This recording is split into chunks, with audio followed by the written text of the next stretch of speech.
আজি সন্ধিয়া দিল্লীৰ মাজমজিয়াত নতুনকৈ নিৰ্মাণ কৰা চেণ্ট্ৰেল ভিষ্টা এভিনিউৰ অংশস্বৰূপ কৰ্তব্য পথ মুকলি কৰিব প্ৰধানমন্ত্ৰী নৰেন্দ্ৰ মোদীয়ে। নতুন ৰূপৰ অত্যাধুনিক প্ৰযুক্তিৰ সহায়ত নিৰ্মাণ কৰা নেতাজী সুভাষ চন্দ্ৰ বসুৰ প্ৰতি মূৰ্তি উদ্বোধন কৰিব প্ৰধানমন্ত্ৰীয়ে। ৰাজপথৰ দুই কাষৰ পৰা দেখা পোৱাকৈ স্থাপন কৰা হৈছে প্ৰতিমূৰ্তিটো। পূৰ্বৰ ৰাজপথৰ নাম সলনি কৰি কৰ্তব্য পথ কৰা হৈছে। ৰাষ্ট্ৰপতি ভৱনৰ পৰা ইণ্ডিয়া গেটলৈকে প্ৰায় 101 একৰ ভূমি সামৰি লৈছে এই কৰ্তব্য পথে। চেণ্ট্ৰেল ভিষ্টা এভিনিউৰ উদ্বোধনী অনুষ্ঠানৰ বাবে দিল্লীত ব্যাপক প্ৰস্তুতি দেখা পোৱা গৈছে। প্ৰধানমন্ত্ৰীৰ অনুষ্ঠানৰ প্ৰতি লক্ষ্য ৰাখি আজি 2 বজাৰ ভিতৰত ওচৰৰ 30টাকৈ অট্টালিকা ইতিমধ্যে খালী কৰি দিয়া হয়। লগতে যান-জঁটৰ প্ৰতি লক্ষ্য ৰাখি কেইবাটাও পথৰ দিক নিৰ্দেশনা সলনি কৰিছে দিল্লী আৰক্ষীয়ে।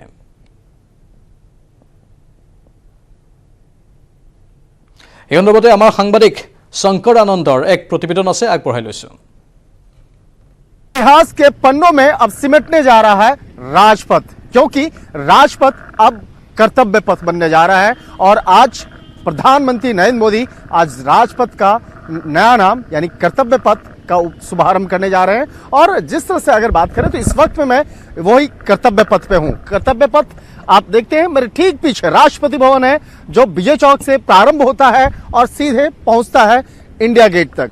जो खूबसूरत सा ये इलाका देखा, जब पहले भी ये हालांकि ये जो इलाका जब राजपथ था और इसके आसपास की जो खूबसूरती है उसको और बेहतर तरीके से बनाया गया है। यहाँ पर जिस तरह से देखा जाता है खूबसूरत से ग्रीन घास और जिस तरह से बाकायदा यहाँ की खूबसूरती, यहाँ पर जिस तरह से आसपास में यहाँ पर सजाया गया है, संवारा गया है और विजय चौक और इंडिया गेट तक जिस तरह से सड़क के आपस में जुड़ते हैं तो इसको बहुत खूबसूरत तरीके से बनाया गया है। और आज जो कहा जाए तो तकरीबन 3 किलोमीटर से लंबा यह राजपथ जो अब कर्तव्य पथ इसका नाम हो जाएगा और इसके लिए नया रंग रूप और नए नाम के साथ में आज इसका शुभारंभ होगा। और शाम में तकरीबन 7 बजे प्रधानमंत्री नरेंद्र मोदी शुभारंभ करेंगे। और तकरीबन इस एरिया की अगर बात करें, देखिए दोनों साइड दिखाना चाहेंगे। ठीक हमारे पीछे इंडिया गेट है, इंडिया गेट को भी हम दिखाना चाहेंगे कि किस तरह से यहाँ पर आसपास में आज तैयारियां की जा रही है और तमाम सुरक्षा व्यवस्था के भी इंतजाम किया जा रहे हैं। और पूरा इस इलाके के अगर आसपास कहें तो नए रूप में कर्तव्य पथ के आसपास लाल ग्रेनाइट के करीब तकरीबन 15.5 किलोमीटर का वॉकवे बनाया है। और इसके साथ ही बगल में आसपास में जो आप देख रहे हैं करीब 19 एकड़ में नहर भी बना है। इसके साथ साथ 16 छोटे छोटे पुल भी बनाए गए हैं, जिससे कि ये इस इलाके में आने वाले जो लोग होंगे, जो घूमने के लिए आएंगे, वो यहाँ पर आराम से घूम सकते हैं। इसके साथ साथ फूड स्टॉल भी बने हैं, दोनों तरफ उसके साथ बैठने का इंतजाम भी है कि आप परिवार के साथ आकर के उसका आनंद भी ले सकते हैं। इसके साथ साथ 3 किलोमीटर के एरिया की अगर बात करें तो 3.90 लाख वर्ग मीटर में फैली हरियाली का भी जो दर्शन है वो यहाँ पर बहुत खूबसूरत तरीके से किया जा सकता है। तो कहा जा सकता है कि जिस तरह से राजपथ अब कर्तव्य पथ बनने जा रहा है और कहीं न कहीं जिस तरह से लाल किला की प्राचीर से जिस तरह से प्रधानमंत्री नरेंद्र मोदी ने संबोधन किया था कि गुलामी से जुड़े तमाम जो शब्द हैं, तमाम जो इमारतें हैं, उसका नाम बदलने का, उसके इतिहास को बदलने का, तो उसकी जो कड़ी है उसी के तहत राजपथ का भी नाम बदला गया है और राजपथ का नाम बदलकर अब कर्तव्य पथ करने के ऐलान किया जा चुका है। लेकिन तमाम जो सेंट्रल विस्टा का जो एक औपचारिक तौर पर एक उद्घाटन प्रधानमंत्री नरेंद्र मोदी के द्वारा शाम में 7 बजे किया जाएगा। আসলতে কেন্দ্ৰীয় চৰকাৰে নিৰ্মাণ কৰি থকা চেণ্ট্ৰেল ভিষ্টা পুনৰ উন্নয়ন প্ৰকল্প কি? চেণ্ট্ৰেল ভিষ্টা পুনৰ উন্নয়ন প্ৰকল্প কেন্দ্ৰীয় চৰকাৰৰ এক অভিলাষী প্ৰকল্প। লটিয়ান দিল্লীত নিৰ্মাণ কৰি থকা হৈছে এই অভিলাষী প্ৰকল্পটো। 3.2 কিলোমিটাৰ জুৰি আছে এই প্ৰকল্পটো। এই প্ৰকল্পৰ অধীনত পুৰণি ঘৰ ভাঙি নিৰ্মাণ কৰা হ'ব নতুন ঘৰ। নতুনকৈ নিৰ্মাণ কৰা হ'ব সংসদ ভৱন, প্ৰধানমন্ত্ৰীৰ বাসভৱন আৰু উপৰাষ্ট্ৰপতিৰ বাসভৱন। নতুনকৈ নিৰ্মাণ কৰা হ'ব নতুন দিল্লীৰ সচিবালয়। এই প্ৰকল্পৰ অধীনত 10টা বিল্ডিং আৰু ব্লক নিৰ্মাণ কৰা হ'ব। এই প্ৰকল্পৰ প্ৰাক্কলন ব্যয় 20,000 কোটি টকা। 2019 চনত কেন্দ্ৰীয় চৰকাৰে এই প্ৰকল্পৰ কাম আৰম্ভ কৰে। 2024 চনত চেণ্ট্ৰেল ভিষ্টা পুনৰ উন্নয়ন প্ৰকল্প নিৰ্মাণৰ লক্ষ্য লোৱা হৈছে। এই বছৰৰ ভিতৰতেই নতুন সংসদ ভৱন নিৰ্মাণ সম্পূৰ্ণ কৰাৰ লক্ষ্য নিৰ্ধাৰণ কৰা হৈছে।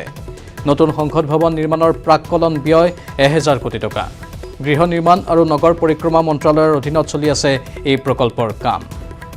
আমি পুনৰবাৰ আপোনালোকক জনাইছোঁ কেন্দ্ৰীয় চৰকাৰে নিৰ্মাণ কৰি থকা চেণ্ট্ৰেল ভিষ্টা পুনৰ উন্নয়ন প্ৰকল্প প্ৰকৃততে কি হয়। চেণ্ট্ৰেল ভিষ্টা পুনৰ উন্নয়ন প্ৰকল্প কেন্দ্ৰীয় চৰকাৰৰ এক অভিলাষী প্ৰকল্প। লটিয়ান দিল্লীত নিৰ্মাণ কৰি থকা হৈছে এই অভিলাষী প্ৰকল্পটো।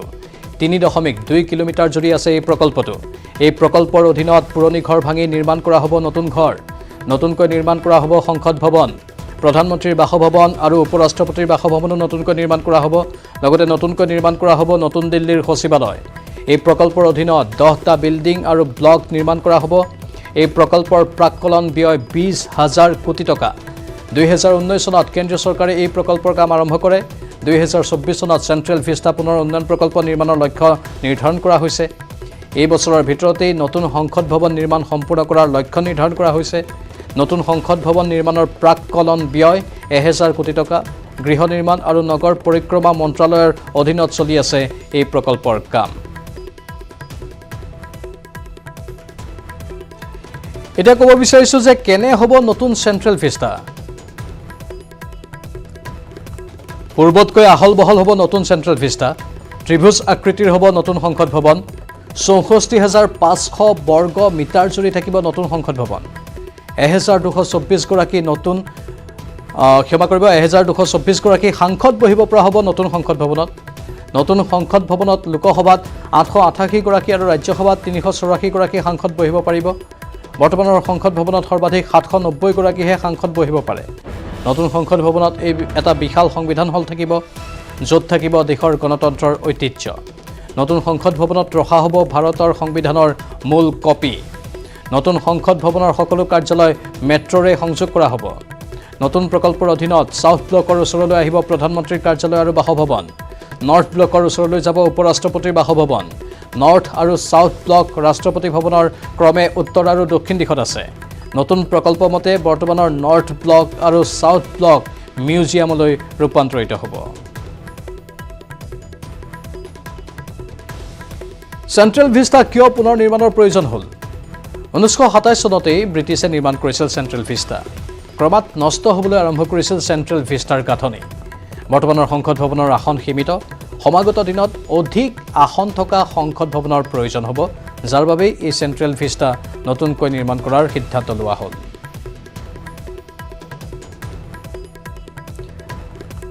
প্ৰকৃততে টাটা প্ৰজেক্টে লাভ কৰিছে এই অভিলাষী নিৰ্মাণৰ ঠিকা আহমেদাবাদৰ বিমল পেটেলে ডিজাইন কৰি উলিয়াইছে এই প্ৰকল্প আহমেদাবাদৰ বিমল পেটেলৰ HCP ডিজাইনে লাভ কৰিছিল ডিজাইনৰ ঠিকা